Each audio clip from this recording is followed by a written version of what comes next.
तो दोस्तों आज हम फिर से आपके लिए लेकर आए हैं देश दुनिया की सभी ताज़ा बड़ी खबरें फटाफट एक एक कर विस्तार से आपको बताएंगे, तो वीडियो को अंत तक जरूर देखें। दोस्तों वीडियो बनाने में हमें काफ़ी ज़्यादा मेहनत लगी है, तो वीडियो को लाइक जरूर कर दे। जय दोस्तों, पहली बड़ी खबर में आपको बताएंगे जो बिग ब्रेकिंग न्यूज़ सामने निकल कर आ रही है कि राम मंदिर भूमि पूजन होगा रद्द, राम मंदिर के पुजारी को हुआ कोरोना। जी हाँ दोस्तों, आपको बता दें ये बिग ब्रेकिंग न्यूज़ सामने निकल कर आ रही है। इसी बीच अगली बड़ी खबर में आपको बताएंगे कि राहुल गांधी ने एक बार फिर से प्रधानमंत्री मोदी पर बोला हमला, कहा देश को बर्बाद कर रहे हैं मोदी, जल्द टूटेगा प्रधानमंत्री मोदी का भ्रम, गोदी मीडिया भी दे रही है प्रधानमंत्री मोदी का साथ। इसी बीच अगली बड़ी खबर में आपको बताएंगे कि अखिलेश यादव ने एक बार फिर से योगी और मोदी सरकार पर बोला हमला, कहा नई शिक्षा नीति का उद्देश्य आरएसएस के एजेंडे को देश में लागू करना, बीजेपी आरएसएस और बीजेपी के इतिहास को पढ़ाएगी। इसी बीच अगली बड़ी खबर में आपको बताएंगे कि राम मंदिर के भूमि पूजन को लेकर असुद्दीन ओवैसी पर भड़के योगी सरकार के अल्पसंख्यक कल्याण के मंत्री मोहसिन रजा, कहा जब वह प्रधानमंत्री मोदी मस्जिद में गए थे तब ओवैसी कहाँ थे और हिंदू मुस्लिम की राजनीति करना बंद करे ओवैसी। इसी बीच अगली बड़ी खबर में आपको बताएंगे कि डॉक्टर कफील खान की रिहाई को लेकर प्रियंका गांधी ने योगी आदित्यनाथ को लिखा पत्र, कहा तत्काल डॉक्टर कफील खान को छोड़े, योगी सरकार कर रही है उन पर अत्याचार। इसी बीच अगली बड़ी खबर में आपको बताएंगे कि भारत और चीन के बीच एक बार फिर से बढ़ गया तनाव, एलएसी पर मोदी सरकार ने तैनात किए आज 35,000 सैनिक, वहीं लद्दाख के पूर्वी इलाकों से पीछे नहीं हट रही चीनी सेना। तो दोस्तों एक एक करके सभी खबरों को आपको विस्तार से बताएंगे कि बिहार में भी लॉकडाउन को बढ़ा दिया गया है और भी राजस्थान से भी कई अपडेट निकल कर आए हैं, तो सभी खबरों को विस्तार से आपको बताएंगे, तो अंत तक वीडियो जरूर देखें। इसी बीच बढ़ते दोस्तों पहली बड़ी खबर की ओर जो बिग ब्रेकिंग न्यूज सामने निकल कर आ रही है कि राम मंदिर भूमि पूजन होगा रद्द, राम मंदिर के पुजारी को हुआ कोरोना। जहाँ दोस्तों आपको बता दें ये काफी बड़ी खबर सामने निकल कर आ रही है कि राम मंदिर भूमि पूजन से पहले ही अयोध्या में कोरोना महामारी घुस गई है। जहाँ दोस्तों आपको बता दें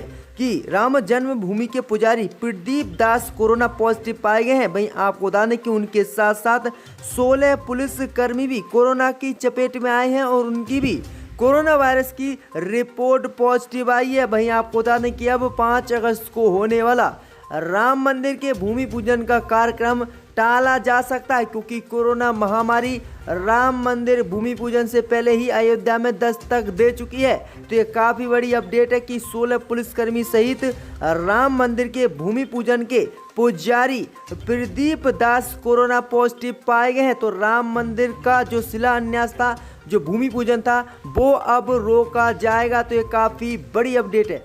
इसी बीच बढ़ते दोस्तों अगली बड़ी खबर की ओर, तो राहुल गांधी ने एक बार फिर से प्रधानमंत्री मोदी पर बोला हमला, देश को बर्बाद कर रहे हैं प्रधानमंत्री मोदी, जल्द टूटेगा प्रधानमंत्री मोदी का भ्रम। जहाँ दोस्तों आपको बता दें कि कांग्रेस के पूर्व अध्यक्ष और वायनाड से सांसद राहुल गांधी ने प्रधानमंत्री मोदी पर आज फिर से निशाना साधा है।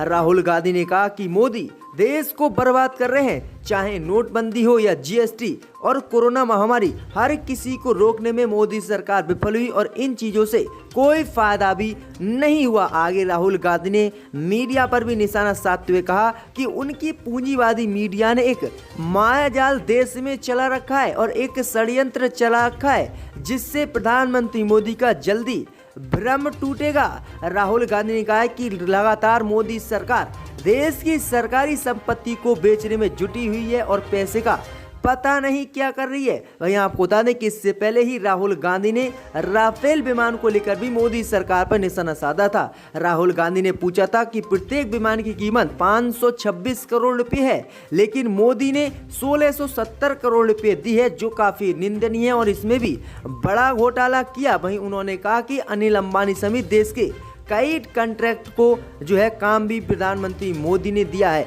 तो ये काफी बड़ा हमला एक बार फिर से राहुल गांधी ने प्रधानमंत्री मोदी पर बोला है। इसी बीच बढ़ते दोस्तों अगली बड़ी खबर की ओर, तो मोदी सरकार की एक बार फिर से बढ़ सकती हैं मुश्किलें, पूर्वी लद्दाख से पीछे नहीं हट रही चीनी सेना। आज मोदी सरकार ने एलएसी पर तैनात किए भारत की तरफ से 35,000 सैनिक। जहाँ दोस्तों आपको बता दें कि भारत और चीन के बीच एक बार फिर से तनाव बढ़ता हुआ दिख रहा है। इसकी वजह है कि भारत और चीन के बीच हुए समझौते। जहाँ दोस्तों आपको बता दें कि पिछले दिनों लद्दाख समेत कई क्षेत्रों में हिंसक झड़प हुई थी, जिसमें भारत के 20 जवान शहीद हो गए थे। उसके बाद चीन और भारत के बीच समझौता हुआ कि पूर्वी लद्दाख समेत गलवान घाटी के विभिन्न क्षेत्रों से भारत और चीन की सेनाएं पीछे हटेंगी। लेकिन भारत की सेना पीछे हटी और चीन के कुछ सैनिक पीछे हटे, जिसके बाद अभी भी पूर्वी लद्दाख समेत विभिन्न विवादित क्षेत्रों में चीनी सेना मौजूद है। और इसी को देखते हुए मोदी सरकार के आदेश की अवहेलना चीन ने की और अब मोदी सरकार ने इसी को देखते हुए पूर्वी लद्दाख में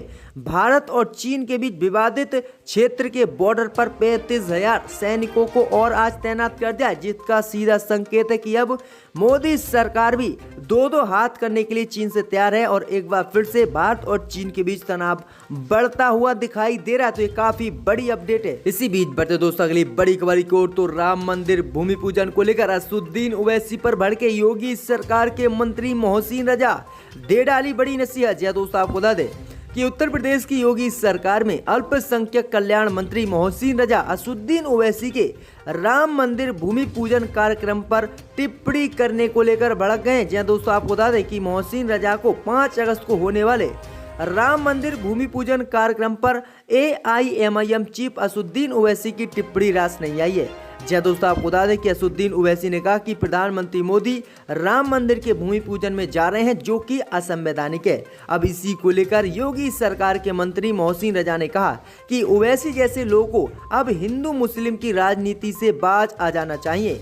आगे उन्होंने कहा कि ओवैसी ने प्रधानमंत्री मोदी के भूमि पूजन कार्यक्रम में जाने को असंवैधानिक बताया है, लेकिन मुझे उनका बयान ही असंवैधानिक लगता है। आगे उन्होंने कहा कि सुप्रीम कोर्ट के निर्णय के बाद करोड़ों लोग की आस्था प्रभु श्री राम में है और उन्हें बहुसंख्यक लोगों ने बुलाया है। इससे पहले उन्हें जब अल्पसंख्यकों ने इंदौर में मस्जिद में भव्य कार्यक्रम में बुलाया था, तब प्रधानमंत्री मोदी भी शामिल हुए थे। तब प्रधानमंत्री मोदी पर आखिरकार असदुद्दीन ओवैसी ने टिप्पणी क्यों नहीं की, और जब प्रधानमंत्री मोदी के मस्जिद दौरे पर आखिरकार असदुद्दीन ओवैसी ने असंवैधानिक क्यों नहीं बताया था और सवाल क्यों नहीं उठाए थे, और आज राम मंदिर के शिलान्यास पर क्यों सवाल उठा रहे हैं। तो ये काफी बड़ा हमला जो है मोहसिन रजा ने बोला है असदुद्दीन ओवैसी पर। इसी बीच बढ़ते दोस्तों अगली बड़ी खबर की ओर, तो डॉक्टर कफील खान की रिहाई को लेकर प्रियंका गांधी ने लिखा योगी आदित्यनाथ को लेटर, कहा तत्काल छोड़ा जाए। जय दोस्तों, आपको बता दें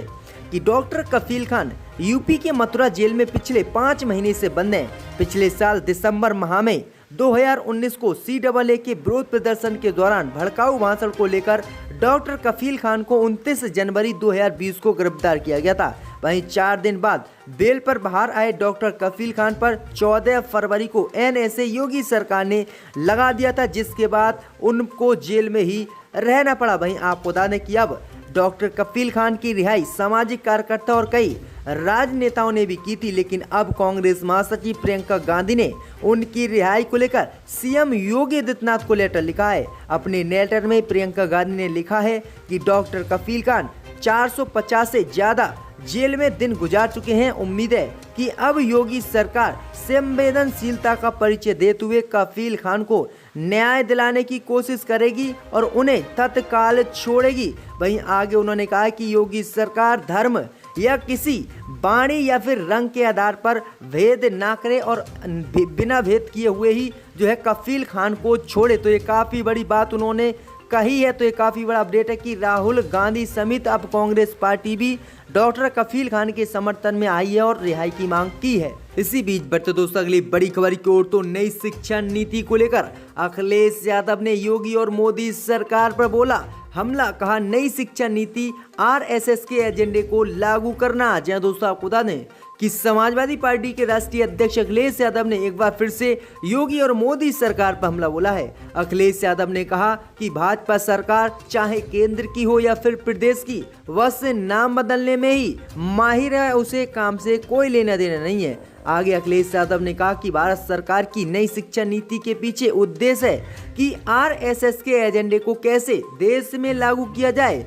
इस एजेंडे के मुताबिक नई पीढ़ी को ढालने की कोशिश में अब पाठ्यक्रम को भी एक विशेष रंग में प्रस्तुत किया जा रहा है और अब इन नए पाठ्यक्रमों में आरएसएस और बीजेपी पार्टी का इतिहास पढ़ाया जाएगा और अब जो पुराना इतिहास है उसे पूर्ण रूप से मोदी सरकार नष्ट कर रही है और मुसलमान समेत देश के उच्च नेताओं और उच्च जिसने बलिदान दिया है देश के लिए उन सब के नामों को हटा रही है और आरएसएस के एजेंडे को मोदी सरकार आगे बढ़ा रही है। तो ये काफी बड़ा हमला जो बोला हैगा अखिलेश यादव ने। इसी बीच बढ़ते दोस्तों अगली बड़ी खबर की ओर तो दिल्ली हिंसा को लेकर अब उपराज्यपाल अनिल बैजल ने खारिज किया केजरीवाल सरकार के कैबिनेट का फैसला, वकील पैनल मंजूर। जहां दोस्तों आपको बता दें ये बीजेपी को तगड़ी राहत मिली है कि दिल्ली दंगों के लिए सुप्रीम कोर्ट और हाई कोर्ट में वकीलों का पैनल नियुक्त करने को लेकर दिल्ली सरकार की कैबिनेट के फैसले को उपराज्यपाल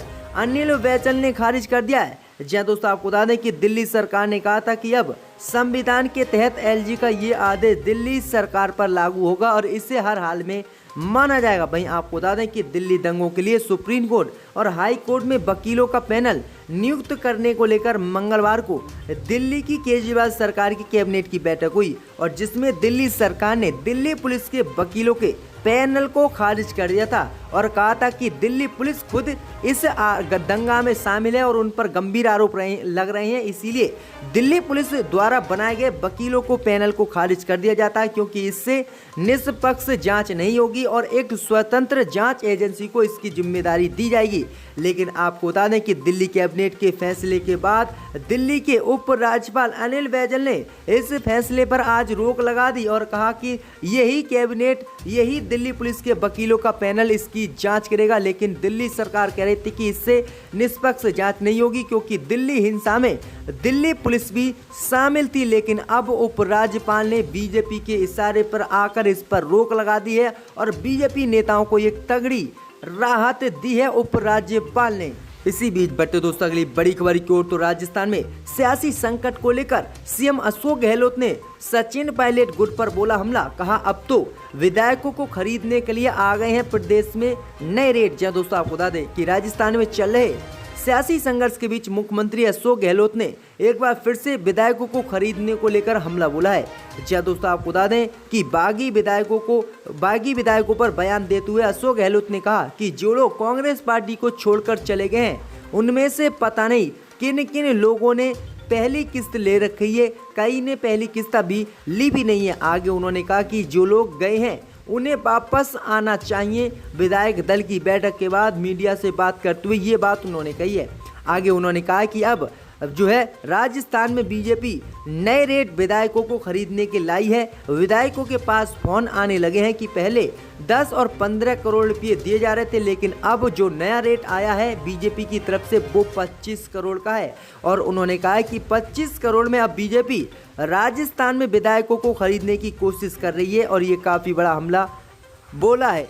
इसी बीच बढ़ते दोस्तों अगली बड़ी खबर की ओर तो बिहार में लागू हुआ 16 अगस्त तक लॉकडाउन, नाइट कर्फ्यू भी जारी। जी दोस्तों आपको बता दें कि बिहार में बेकाबू होते कोरोना वायरस के संक्रमण की स्थिति को देखते हुए सीएम नीतीश कुमार ने एक बार फिर से लॉकडाउन को बढ़ा दिया है। 1 अगस्त से 16 अगस्त तक राज्य में लॉकडाउन लागू रहेगा। वहीं बिहार गृह विभाग की तरफ से जारी किए गए आदेश के मुताबिक राज्य मुख्यालय, जिला मुख्यालय और नगर पालिका के अंतर्गत आने वाले इलाकों में 1 अगस्त से 16 अगस्त तक बिहार में लॉकडाउन लागू रहेगा। वहीं आपको बता दें कि केंद्र की मोदी सरकार ने अनलॉक 3 में कई छूट दी थी, लेकिन अभी आपको बता दें कि धार्मिक स्थल बिहार में बंद रहेंगे और किसी तरह के धार्मिक और राजनीतिक आयोजन पर भी बिहार में पाबंदी रहेगी। तो बिहार में जो है 31 जुलाई को खत्म हो रहे लॉकडाउन को 1 अगस्त से 16 अगस्त तक बढ़ा दिया है। रखने का